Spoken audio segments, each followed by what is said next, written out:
आप सभी लोग बाल्टी में तिल्ली डाल डाल के नहीं लिया होगा। पानी में तिल डालते ना, थोड़ी सी तिल्ली डालेंगे फिर नहाएंगे। उसका फल क्या है? तिल शनि का प्रभाव देता है। जिस पात्र में तिल को डाला जाता है, मकर संक्रांति के दिन उस जल से जो स्नान करा जाता है, केवल शनि का भाव इतना प्रबल होता है कि सारे ग्रह शनि के अनुकूल होकर उसको अनुकूलता प्रदान करना चालू कर देते हैं। एक मकर संक्रांति पर मात्र तिल के, इसलिए कई लोग तिल का उपटन भी करते हैं, कोई लोग तिल डाल के नहा लेते हैं। तिल का महत्व है। नियम है कि मकर संक्रांति के दिन एक लड्डू बनाया जाता है गुड़ और तिल्ली का। उसमें 1 का सिक्का, 2 का सिक्का या कोई लक्ष्मी उसमें फंसा दी जाती है और लड्डू को पैक कर कर किसी मंदिर में दान दे दिया जाता है। उसको कहते हैं गुप्त लक्ष्मी। और जो गुप्त लक्ष्मी का दान दे देगा उसके घर में कभी कोई बड़ी बीमारी प्रवेश नहीं करेगी। कैंसर जैसा रोग, किडनी और लीवर का रोग नहीं हो सकता। भगवान सूर्य नारायण कर रहे हैं, भगवान भास्कर देव कर रहे हैं। सुनो शनि, तुम नए घर में प्रवेश करे हो, इसलिए तुम्हारे घर में मैंने प्रवेश करा है। जो मुझे तिल का और गुड़ का भाव देगा, दान पुण्य स्मरण करेगा, मकर राशि के अंतर्गत मैं प्रवेश करा हूं, तुम्हारे घर में संपदा की वृद्धि होगी। दान धर्म पुण्य संकीर्तन स्मरण ये कभी घटता नहीं। दूसरे घर में प्रवेश किया था। मकर संक्रांति का पर्व है। ये कोई मकर संक्रांति ऐसी नहीं पड़ गई। किसी देवता का घर जला था, तब जाकर दूसरे घर में प्रवेश किया था। एक घर था कुंभ, फिर इस कुंभ घर में आग लगी थी, तब दूसरा घर बना था मकर। फिर मकर घर में भगवान सूर्य नारायण आए, उनका आदर हुआ, तब जाकर ये मकर संक्रांति हुई। कोई ऐसी हो गई क्या तब मकर संक्रांति हुई थी। एक बहू ने अपने ससुर का आदर नहीं करा था, तो पिता ने बेटे के घर में आग लगा दी थी केवल क्रोध में। तब जाकर ये मकर संक्रांति पड़ी थी। कोई ऐसे ही पड़ गई मकर संक्रांति? कह दिया आपने तो कि मकर संक्रांति का दान बड़ा प्रबल होता है, पर उस दान की महत्वता क्या है? हमारे शास्त्र क्या कर रहे हैं, हमारे पुराण क्या कर रहे हैं, हमारे वेद क्या कर रहे हैं?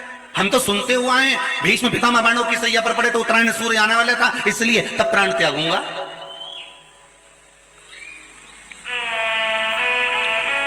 मकर राशि में सूर्य प्रवेश करेगा, तब मैं आनंद पाऊंगा, तब मैं दान करूंगा पुण्य। तो आखिर दान की महत्वता इतनी प्रबल कैसे हो गई? वो तिल की महत्वता इतनी प्रबल कैसे हो गई? वो गुड़ की महत्वता इतनी प्रबल कैसे हो गई? कहीं हमारे यहाँ एक भी मैसेज में ये नहीं लिखा हुआ आया होगा कि शक्कर तिल्ली का दान करो, गुड़ तिल्ली का दान करो।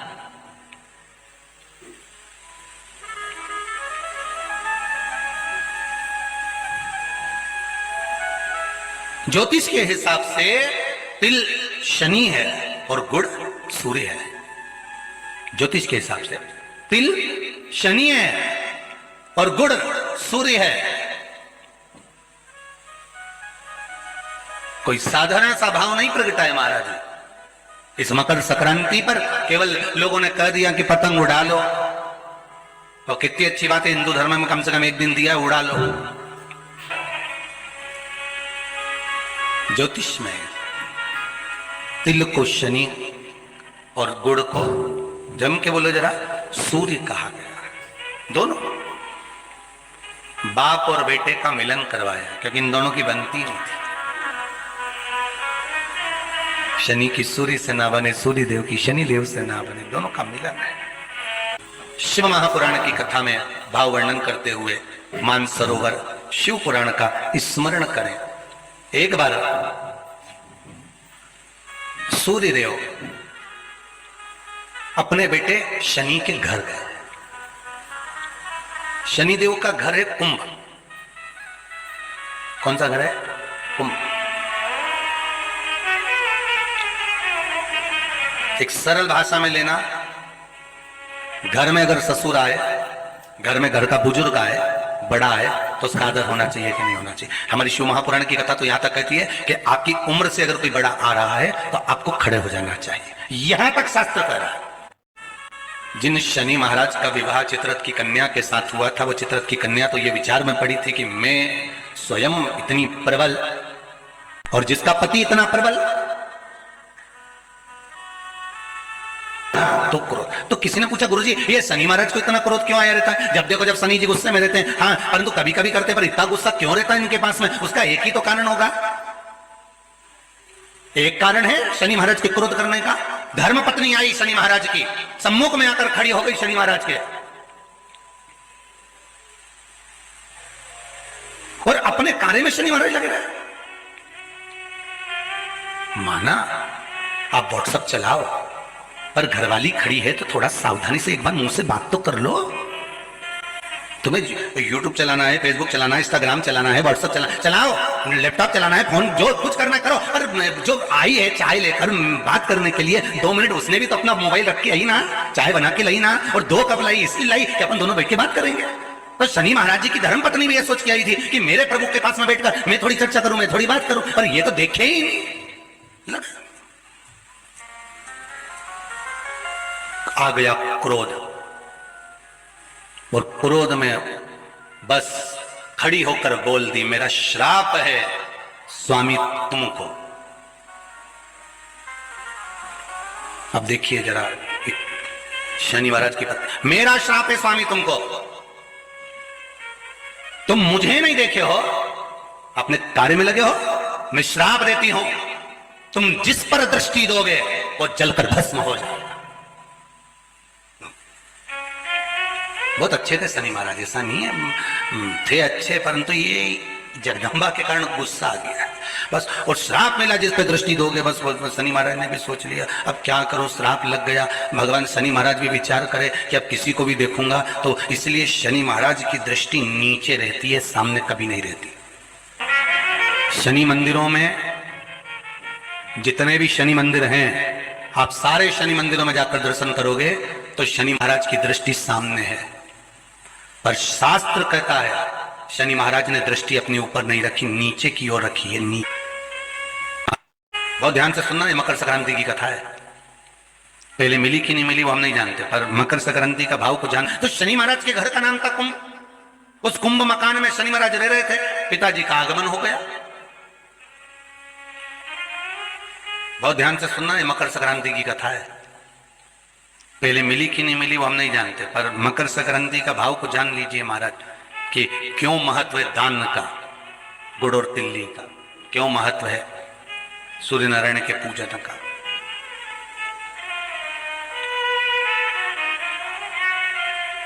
महाराज भगवान सूर्य नारायण का प्रवेश हुआ कुंभ में, घर में प्रवेश करा। जैसे ही प्रवेश करा शनि महाराज तो उठ खड़े हुए, पर बहू खड़ी नहीं।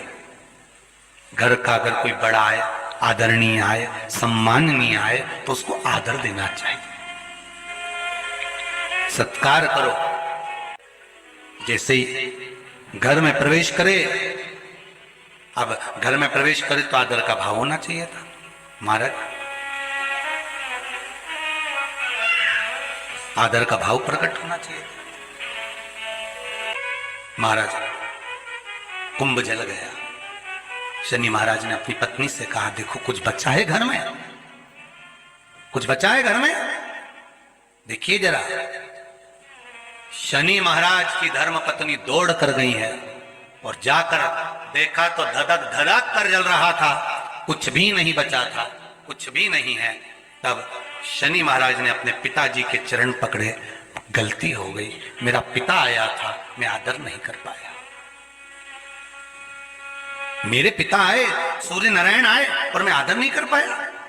विनती करता हूं, निवेदन करता हूं पिताजी, आप, मैं दूसरे घर का निर्माण करता हूं, उस घर में आप जरूर आना पिताजी। मुझसे जो बनेगा मैं आदर के भाव रख दूंगा, मुझसे जो बनेगा मैं आदर का भाव रखूंगा। सूर्य नारायण भगवान बोले कि आज तेरे पास में कुछ खाने के लिए नहीं है? माना मैंने तेरे घर में आग लगा दी, माना तेरे घर में कुछ भी नहीं है, पर कुछ तो होगा, कुछ तो होगा।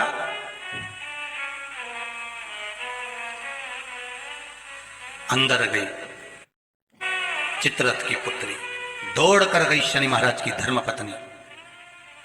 थोड़ा सा तिल और गुड़ रखा हुआ था, तिल और गुड़ लेके आई, भगवान को देने लगी। सूर्य नारायण भगवान ने कहा तेरे घर को आग मैंने लगाई है, इस तिल और गुड़ को तो मैं उस दिन लूंगा जिस दिन तू नए घर में प्रवेश करेगा, और मैं स्वयं तेरे उस घर में आऊंगा, आदर देखूंगा, तब तुझे देखकर जाऊंगा। भगवान ने, शनि महाराज ने नया घर बनाया जिसका नाम था मकर। आग लगाई मकर में। भगवान शनि महाराज ने बार बार अपने पिताजी को आदर कर कर कहा, पिताजी पधारो, पिताजी पधारो। पिताजी कहते हैं, जब उत्तरायण भाव में भ्रमण करते हुए आऊंगा, सब देवताओं के घरों में प्रवेश करते करते आऊंगा, तब शनि तेरे घर में भी प्रवेश करूंगा। तब मकर में प्रवेश किया तो शनि महाराज की पत्नियां दौड़कर तिल गुड़ से अपने पिता का आदर करने लगी। जानकर सूर्य नारायण भगवान ने वर प्रदान कर दिया। आज मैंने इस मकर राशि में प्रवेश करा है, मकर के अंदर प्रवेश करा है, जो मुझे गुड़ और तिल्ली का दान देगा, सूर्य को अर्घ देगा, सूर्य का स्मरण करेगा, मेरा स्मरण करने वाला कभी खाली नहीं रहेगा। जैसे शनि को नया भवन दिया, जो मुझे आनंद से स्मरण करेगा, आज के दिन जो दान पुण्य भजन कीर्तन स्मरण करता है, पुराण और वेद को श्रवण करता है, मेरी पावन चरित्र को सुनेगा, उसको भी मैं नूतन नूतन भाव प्रदान करता रहूंगा, नूतन भाव। इसलिए होती है मकर संक्रांति और तिल और गुड़ का दान।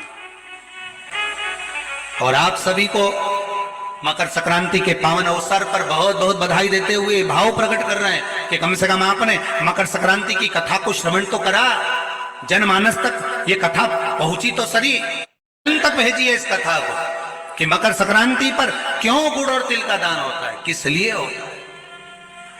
माता पिता का आदर करा है, इसलिए आज भी कुछ चीजें घर के बुजुर्गों को दी जाती है, बड़ों को दी जाती है, छोटों को नहीं, बड़ों को देते हैं। कहते हैं कि ये 13-14 चीजें आप लोग बांटते हो ना, तो किसको बांटते हो? तुमसे छोटी उम्र वाले को बांटोगे? सास के बहू को देगी समान? सास बहू को देती है क्या समान? नहीं। बहू किसको देती है? सास को। बहू किसको देती है? जेठानी को। बहू समान किसको देती है? ननद को। बहू समान किसको देती है? कोई मोहल्ले में कोई बड़ी उम्र की कोई बहुएं हो, बड़ी उम्र के जो लोग हों, सौभाग्यवती नारी हो, उसको ये 13-14 चीजें दी जाती है। जो भी आप बांटते हो, टीकी का पत्ता हो, सिंदूर की डिब्बी हो, मेहंदी हो, कोण हो, जो भी आप बांट रहे हो, लाली भी बांट देते कहीं कहीं, तो उनका क्या है? तो ये जो चीज आप लोग बांटते हो, ये किसको देते हो? आप लोग किसको प्रदान करते हो? छोटे को नहीं, घर से बड़े को, जो आपके अवस्था से बड़े हैं, जो आपसे बड़े हैं, आप उनको दे रहे। क्यों देते हैं बड़ों को? ये यहां आदर का भाव दिखाया गया, यहां आदर दिखाया गया कि यहां कुंभ में शनि महाराज अपने घर में रह रहे थे, सूर्य नारायण भगवान का आगमन हुआ, आज बेटे से मिलने का भाव जागृत हुआ और कुंभ में प्रवेश कर रहे। कभी मालूम है कि खिचड़ी क्यों बनाई जाती है मकर संक्रांति?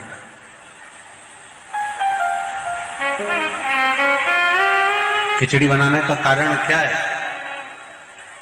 वो मकर संक्रांति का दिन था जब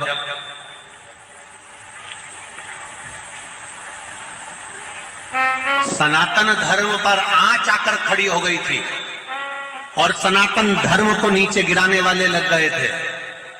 चारों तरफ आक्रमण कर दिया था। तब सैनिक भी नहीं थे।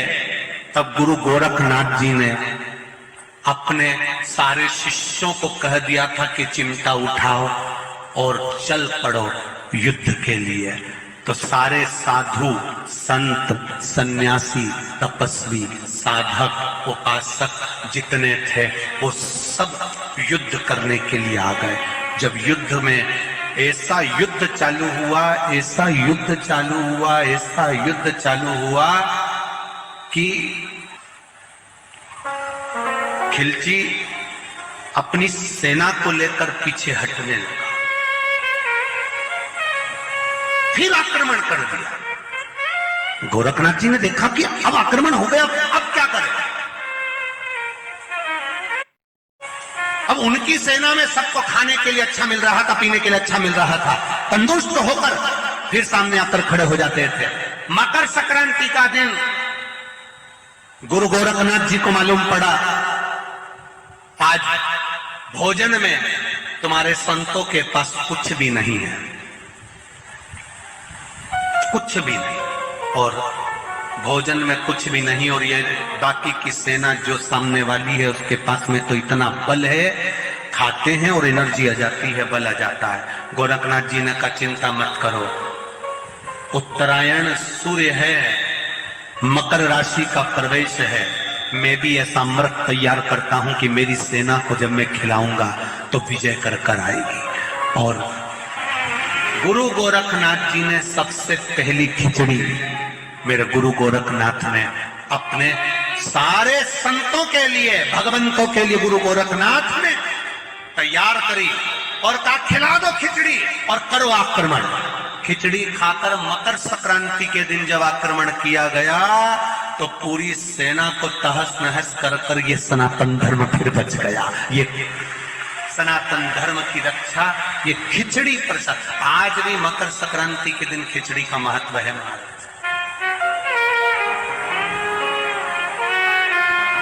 क्यों क्यों बनाए, किस लिए,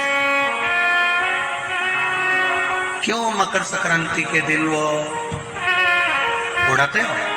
और जम के तो बोलो। हमारे सनातन धर्म में, हिंदू धर्म में एक दिन दिया गया है पतंग उड़ाने के लिए, एक दिन दे दिया, ये पतंग उड़ा लो, उड़ाओ, काटो। सनातन धर्म में एक दिन दिया गया कि एक दिन उड़ाओ, मना नहीं है, एक दिन काटो, मना नहीं है, पर बाकी के दिन किसी भी बहन बेटी की कोई फालतू बात मत उड़ाना और किसी की जिंदगी मत काटना। संपूर्ण भारत की भूमि पर, संपूर्ण विश्व में मकर संक्रांति महोत्सव मनाया जाएगा। अपने अपने घरों में रहकर लोग इस पावन उत्सव को खिचड़ी, लड्डू, तिल का गुड़ और कुछ दान, और उसमें भी सबसे मूल दान है भगवान की भक्ति का दान, अर्थात भगवान के भजन का दान, स्मरण का दान। आप दान करो, मना नहीं है, परंतु ये प्लास्टिक की चाय की चलनी और आटा छानने की चलनी और प्लास्टिक के बर्तन और ये सब चीजें दान करना करो, आपका मन हो तो, हमारे की तरफ से कोई मना नहीं हो, पर सबसे बड़ा दान है भगवान के भक्ति का, भजन का दान, भगवान का भजन का दान। राम नाम, कृष्ण नाम, शिव नाम। प्रयास करिए मकर राशि के अंतर्गत जब सूर्य प्रवेश करे और आप जब मकर का स्नान करें और मकर संक्रांति पर्व का जब आप स्नान करें तो भगवान की अविरल भक्ति आपके भीतर समाहित हो, भगवान की अविरल भक्ति आपको प्राप्त हो। और इस पवित्र भक्ति के बल पर, इस पवित्र भक्ति के बल पर हम भगवान की सुंदर आनंदमय स्वरूप को धारण कर सकते, अपने जीवन को सार्थक बनाने का प्रयास करिए, भगवान की भक्ति में डूबने का प्रयास करिए और जितना बन सके उतना भगवान की भक्ति में डूबने का प्रयास करिए। तिल्ली का दान, ये मकर संक्रांति आ गई, क्या करना है? दान करो। लिख दिया कि खिचड़ी का दान करो, तिल्ली का दान करो, लड्डू बनाओ, तुम भी खाओ और दान भी करते जाओ। क्यों का?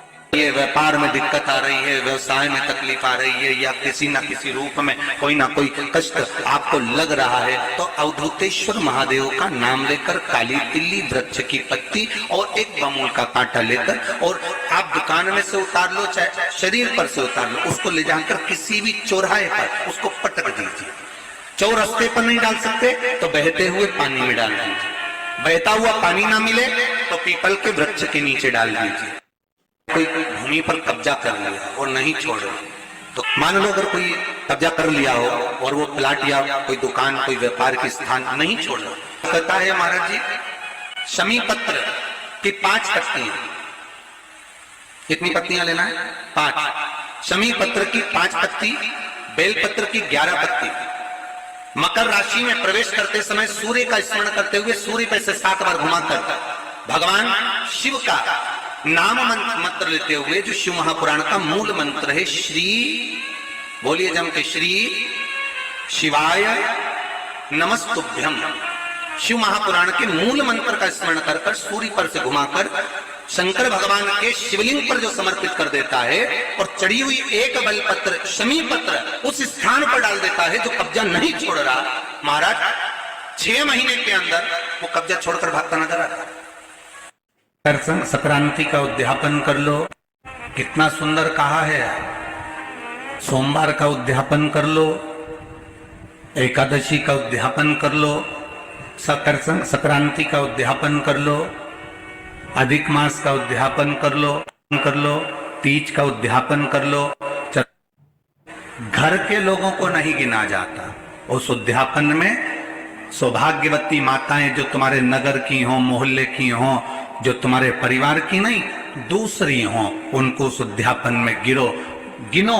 उसका कारण क्या है कि परिवार वाले तो जिंदगी भर खाते रहते हैं, तुम्हारे यहाँ हर कभी आ जाते हैं, तुम उनको भी देते हो, दे भी देते हो। परिवार को दिया दान नहीं कहलाता। जब दूसरी कोई सौभाग्यवती नारी तुम्हारे यहाँ उद्यापन में भोजन कर जाएगी तब वो दान कहलाए। हमारे सनातन धर्म में जितनी भी चीजें हैं, हाथ में अगर हम मोली बांध रहे हैं, लाल लच्छा बांध रहे हैं, नाड़ा बांध रहे हैं, वो लाल पीला धागा बांध रहे हैं, क्यों बांधते हैं? किस लिए बांधा जाता है? उसको बांधने का केवल एक कारण होता है कि हम किसी दूसरे के बंधन में ना पड़ जाए, तो वो बंधन बांधा।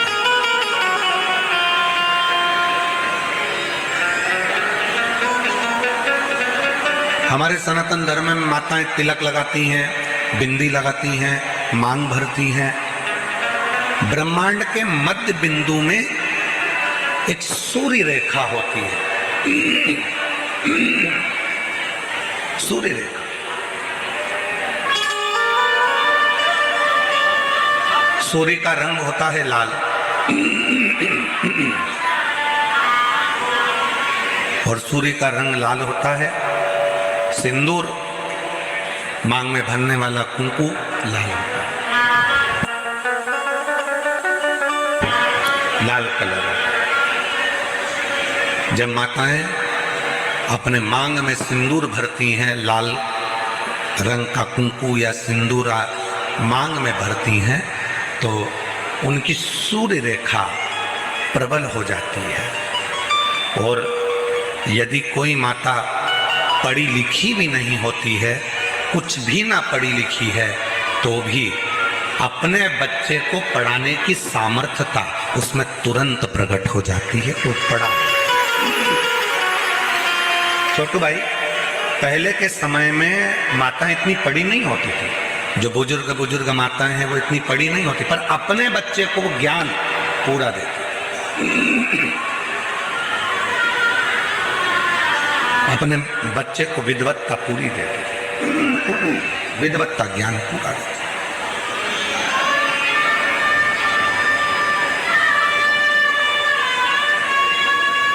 जितने भी सनातन धर्म के ये कार्य हैं, हाथ में मोली बांधना, मस्तक पर तिलक लगाना, मांग भर लेना, मंगल सूत्र धारण कर लेना, शादी के समय पर मंगल सूत्र गले में पहनाया जाता है। क्यों पहनाते हैं मंगल सूत्र? क्योंकि उस मंगल सूत्र में कुछ दाने काले होते हैं, कुछ दाने पीले होते हैं, कुछ दाने सोने के होते हैं पीले कलर के, कुछ काले कलर के होते हैं, और बीच में एक छोटा सा पिंडिल हो जाता है मंगल सूत्र। वो मंगल सूत्र शादी के मंडप में लड़का लड़की को इसलिए पहनाता है कि इस मंगल सूत्र को तुम देख लो, जैसा ये मंगल सूत्र है वैसा ही हमारा जीवन रहेगा। कुछ दिन काले रहेंगे तो कुछ दिन पीले रहेंगे, कुछ दिन सुख के रहेंगे तो कुछ दिन दुख के रहेंगे। पर चिंता मत करना, ये सुख और दुख के दिनों में जब हम पूर्ण तरह से निकल जाएंगे तब आखिरी में एक पेंडिल आता है, उसी तरह फिर हमारी जिंदगी में एक आनंद का दिन जरूर आएगा। वो दिन जरूर आएगा, वो दिन अपनी जिंदगी में खुश सुख और दुख आएंगे। जिंदगी है, कभी भी याद रखना, कोई महाराज तुमको मिल जाए और कह दे कि मैं तुम्हारी जिंदगी में